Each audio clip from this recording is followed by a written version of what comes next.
On the evening of July 15, 2016, Turks were in for a rude surprise. The bridges connecting Istanbul were suddenly closed, and the country faced military coup. President Recep Tayyip Erdoğan survived that evening. But will Turkish democracy be so lucky? For insight on post-coup Turkey, I spoke with expert Soner Cagaptay. Well, the analysts I've spoken to, including some analysts based in Turkey, suggest that officers aligned with the Gulen movement formed the core, maybe even the backbone of the coup attempt, but that they were not alone, that they may have been assisted in the coup plot by some secularists as well as some opportunists. Opportunists meaning people who knew they were going to retire, lose their base access card, and thought that they could become governor of Istanbul had the coup succeeded. So it looks like this was an effort through a coalition, but many analysts are saying that officers aligned with the Gulen movement formed the backbone.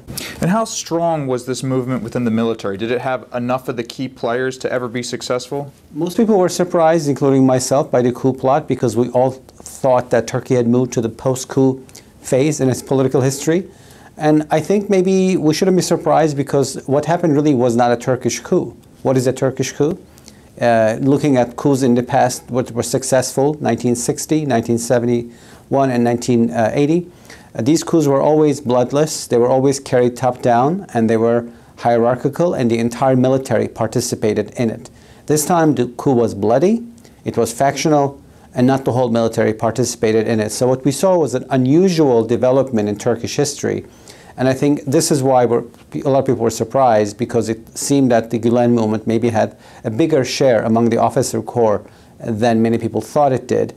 And maybe this is why the coup did not succeed, because the movement thought that it could gain traction as the coup proceeded by some of the officers who were not aligned with the movement would join the coup plot, but that did not happen, as the coup was ill-conceived and ill-executed as a plot. So you would say the key reason that it failed was the lack of buy-in by the military or also by the civil population? Both. I think that first, non-Gulenist officers did not participate in large numbers. Second, the coup was ill-planned and ill-executed. Just one example. Most coups that I've known have been successful, typically are launched in the middle of the night when everybody's in bed, 3 a.m. This coup in Istanbul was launched at 10 p.m. on Friday. Now, if you've been to Istanbul on 10 p.m. on Friday, half of the country, which supports Erdoğan, is just coming back from their evening prayers. The other half, which doesn't support him, is going out for drinking. So everybody was outside. It was the worst time to launch a coup, and there was a massive backlash. Not only the coup failed because it did not get support from the officer corps, the broader corps beyond the Gulen movement, but it also failed because the society went against it. And I think a really positive takeaway of this coup is that Turkey is indeed in a post-coup phase in its history.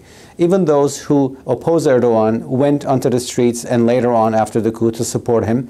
And in fact, I could say that Erdoğan was saved largely thanks to vigorous social media activity by liberals and pundits, some of whom were persecuted and are still persecuted by Erdoğan, but were nevertheless against the coup because they saw it as an affront to their democracy and their democratically elected leader.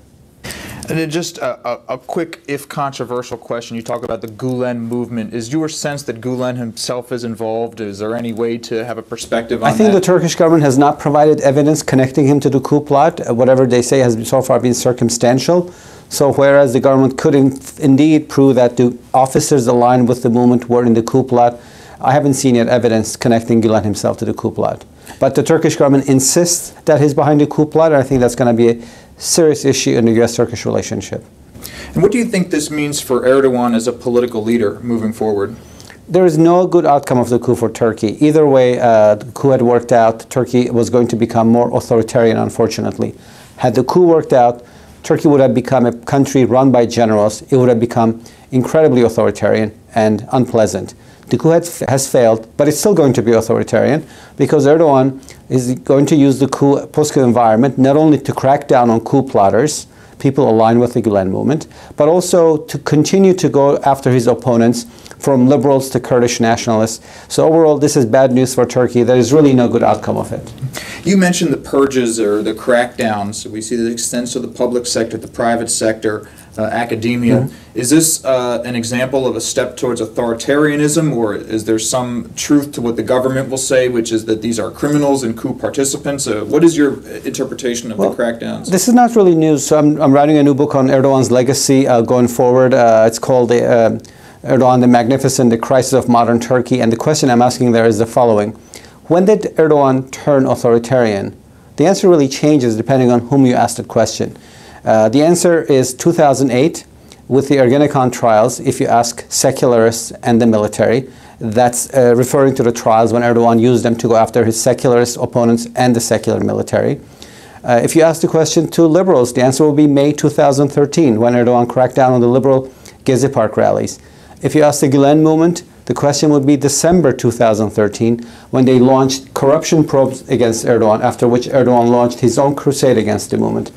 It would be summer 2015 if you ask the Kurds, who were allies with Erdoğan until that moment, but broke with him after ceasefire between the government and the PKK broke down. And Erdoğan's authoritarian turn, the date for that would be June 2016 if you asked recently ousted Prime Minister Ahmet Davutoğlu. So it's like your Rorschach test. I think he was never a liberal, but he used alliances with various groups to consolidate power. And as he did not need those groups anymore, he got rid of them, and his authoritarianism has gradually surfaced. But unfortunately, as an analyst, it looks to me that Erdoğan's political agenda was never committedly liberal. Last question, what do you think is the legacy of these purges, in the sense that are people going to remain in jail for a long period of time? Will they be blacklisted from working? Will we see a lot of expats leaving the country? The purges, I think, will mainly target people affiliated with the Gülen movement, and this movement seems to have followers in the tens of thousands. So it's likely that most people will lose their jobs if they're affiliated with the movement. Some others will not be hired by government. And because there's rule of state of emergency, it allows Erdoğan and the government to purge Gülenists without them having courts to law and appeal, courts and appeal, that is. So it looks to me that these firings and liquidations are pretty definite, and they're going to stay because there is no recourse to appeal and courts in most of these cases. Thank you so much for your time. Well, thank you. Thanks for hosting me. I appreciate it.